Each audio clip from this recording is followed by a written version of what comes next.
Etsy has a page in their Seller Handbook that explains exactly how the search algorithm works. It's a 9-minute read, it's public, anyone can access it right now. And I'd bet almost nobody watching this right now has even read it. Today I'm walking you through 6 things it says straight from Etsy that most sellers get completely wrong. 2 of them are things sellers spend hours chasing that Etsy has flat out says doesn't affect your ranking. One of them explains why your traffic tanks after you take a vacation, even when you've done nothing wrong. And if you sell digital products specifically, stick around to the end. There's a bonus finding in here that's actually good news for you and nobody else. By the time this video is over, you're going to understand exactly what you need to do to rank on page 1 of search results. A quick who I am before we get into it.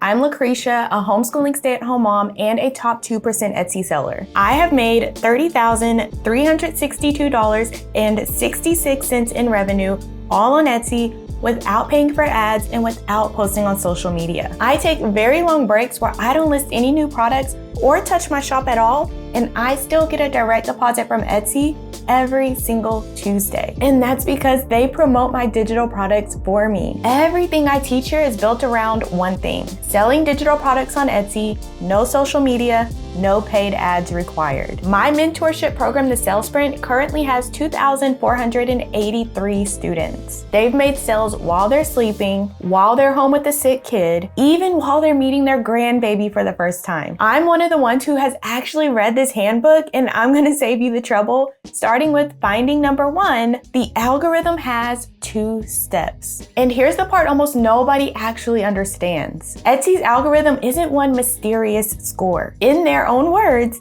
it works in 2 phases: matching and ranking. Matching is simple. When someone searches, Etsy looks for listings that match what they typed in. Every listing that has even a loose match gets pulled into the pile. Now, ranking is the part that actually decides who wins. Once Etsy has that pile of matching listings, it ranks them by how likely each listing is to actually sell. And that brings us to finding number 2, what actually moves ranking. So what even decides that order? Etsy literally tells us. It comes down to a few things. First, do your title and tags match what someone typed in? That is called relevancy. The closer the match, the better your chance. Next, we have shop quality and listing quality. This means good photos, a clear return policy, the basic stuff that makes your shop look trustworthy. Then customer service. This is your review rating, how fast you answer messages, how many problems buyers report. And last is engagement. Once someone clicks on your listing,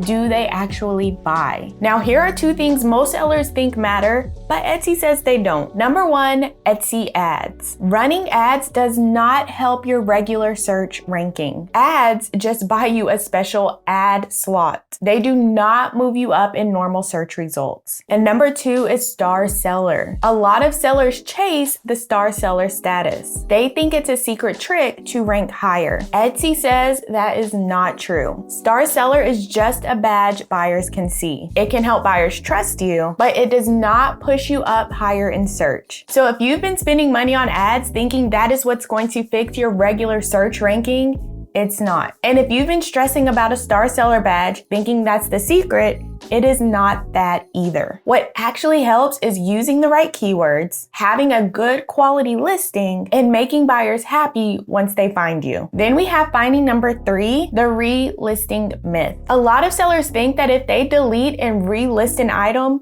or keep renewing it, that it gets a boost. That's not quite true. New listings do get a small boost, so do renewed ones, but it is small. And Etsy says something important here. They say sellers should not renew listings over and over just to chase that boost. It's not a real strategy, and it will not fix a listing that's not selling. So what should you do instead? Etsy says fix your tags or work on your conversion rate. That is the real fix. Etsy also shared finding number 4, your search results lie. This one tends to disappoint new sellers the most. Have you ever searched for your own listings just to see where they rank? Most new sellers do this, and I used to do it too. But Etsy says this doesn't actually tell you much. And here's why. Etsy doesn't rank everyone by the same list. It ranks each product based on what that shopper is most likely likely to buy. Not what sellers in general are making the most sales, what that one person wants. So when you search for your own products, you are only seeing listings that Etsy thinks you might buy. Two people can type in the exact same word and get completely different search results. So don't waste your time searching for your own listings. Go into your shop stats instead. Look at your traffic sources. Look at what search words are actually bringing people in. And in phase 4 of the sales sprint, I show you my simple process for choosing keywords that help me show up in more search results. This is why I don't need Etsy ads or social media to make sales, because Etsy has already told me how to get my products to show up on page 1. And then we have finding number 5, reviews reset every 3 months. A lot of sellers think customer service is just about being nice. It's actually part of the algorithm. Etsy looks at 3 things: your review rating, how fast you answer messages, and your case rate. And that simply means how many buyers report a problem with their order. But here's the part almost nobody knows. Etsy doesn't look at your whole history. They only look at the last 3 months. It's a rolling window. So one bad month could hurt you, but it also means one bad month won't follow you forever. You can recover. So if your response time slipped, or you got a negative review, it won't negatively impact your shop forever. And neither will finding number 6, vacation mode kills traffic. This one explains something I've heard people guessing about for years. If you turn on Etsy's vacation mode, your shop closes. People can't find your listings at all in search while it's on. Now here's the surprising part. When you turn vacation mode off, your traffic doesn't just snap back to normal. It takes time to rebuild. Etsy explains why. While your shop was closed, they kept learning about other shops, but they weren't learning anything new about yours because nobody could see it. So when you turn vacation mode off, Etsy has to relearn how buyers respond to your listings. And I want to be clear about something. This is only for vacation mode. That's a specific setting you turn on in your shop. It's completely different from what I do. I take long breaks. I don't add new products, but I never turn vacation mode on. My shop stays open the whole time. That is a big difference. It's part of why my sales keep coming in even when I'm not working. So let's make this simple. Here's what we just covered in plain terms. 1, Etsy's algorithm isn't magic. It just matches your listing to a search and ranks it by how likely it is to sell. 2, ads and star seller don't move your ranking. What actually moves it is your tags, your listing photos, and how buyers treat you. 3, renewing your listing over and over does not fix a slow seller. Fixing your tags does. 4, searching your own listings don't show you the truth. Start studying your shop stats to see what you need to improve. 5, your customer service score isn't forever. It resets every 3 months, so you can always turn it around. 6, vacation mode can cause a real dip in your traffic because Etsy stops learning about your shop while it's on. And here's a quick bonus for anyone who sells digital products like I do. Etsy also looks at your shipping price when deciding how to rank your listing. And they've even shared their own numbers on this. Once shipping hits $6 or more,